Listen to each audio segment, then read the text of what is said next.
warahmatullahi wabarakatuh. Hai guys, kenalin, aku Rahmita Sari dari kelompok 36 ChatGPT. Aku berasal dari jurusan kimia dengan NIM 2310412011. Dalam kesempatan kali ini, aku ingin membahas tentang maraknya pinjaman online ilegal.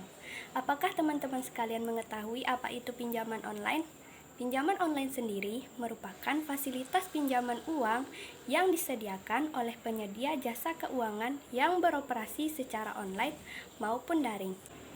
Dengan adanya pinjaman online ini, kita akan lebih mudah untuk menghadapi kondisi ketika kita membutuhkan dana darurat. Hal ini terjadi karena proses yang dibutuhkan dalam pinjaman online sangat mudah dan cepat. Sehingga tidak jarang aplikasi pinjaman online pada saat ini sangat mudah ditemui di dalam kehidupan sehari-hari. Selain itu, pinjaman online juga banyak digemari oleh masyarakat dikarenakan pinjaman online tidak membutuhkan jaminan yang sulit serta dapat diakses dengan mudah melalui telepon genggam. Namun, bukan berarti seluruh pinjaman online itu telah aman dan dapat dipercaya. Faktanya, di kehidupan sehari-hari, bisa kita temui beberapa situs pinjaman online ilegal. Nah, sekarang, apa itu pinjaman online ilegal? Pinjaman online ilegal merupakan pinjaman yang tidak terdaftar serta tidak diawasi oleh OJK, yang merupakan singkatan dari Otoritas Jasa Keuangan. Pinjaman online ilegal ini sendiri mampu melakukan kegiatan pinjaman tanpa adanya pengawasan otoritas pemerintah. Oleh karena itu, dalam hal ini diperlukan kehati-hatian masyarakat dalam melakukan pinjaman, terkhususnya pinjaman online.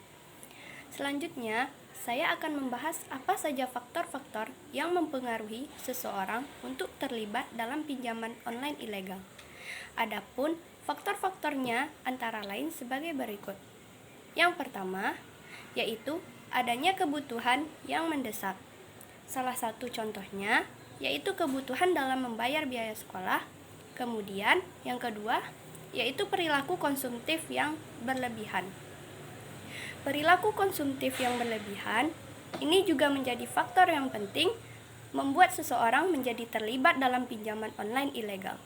Lalu selanjutnya, yaitu adanya tekanan ekonomi, serta kurang atau rendahnya literasi mengenai pinjaman online.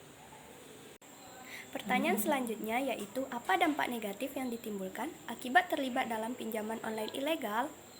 Untuk dampak negatif yang ditimbulkan yang pertama yaitu dapat memperburuk kondisi keuangan.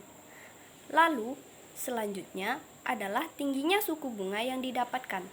Lalu kemudian adanya denda serta biaya tambahan yang diperlukan, serta yang terakhir yaitu adanya resiko penipuan dan pencurian identitas. Lalu, bagaimana cara kita menghindari agar tidak terlibat dalam pinjaman online ilegal? Caranya adalah dengan mengecek pinjaman dari situs resmi Otoritas Jasa Keuangan atau OJK. Kemudian, juga dengan menghindari pinjaman dengan biaya yang besar. Selanjutnya, dengan cara memeriksa kembali syarat serta ketentuan yang ditetapkan oleh penyelenggara pinjaman.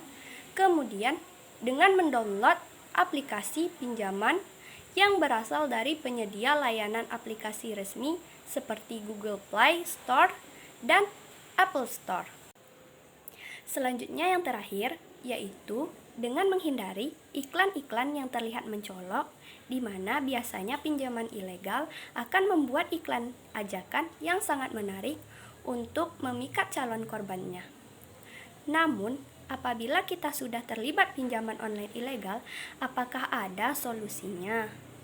Ya, ada solusinya. Untuk orang-orang yang telah terlibat pinjaman online ilegal, yaitu solusinya adalah dengan membuat laporan kepada pihak berwajib seperti polisi, serta dapat juga dengan melaporkannya ke OJK atau Kominfo dengan menyertakan bukti-bukti mengenai pinjaman online ilegal tersebut.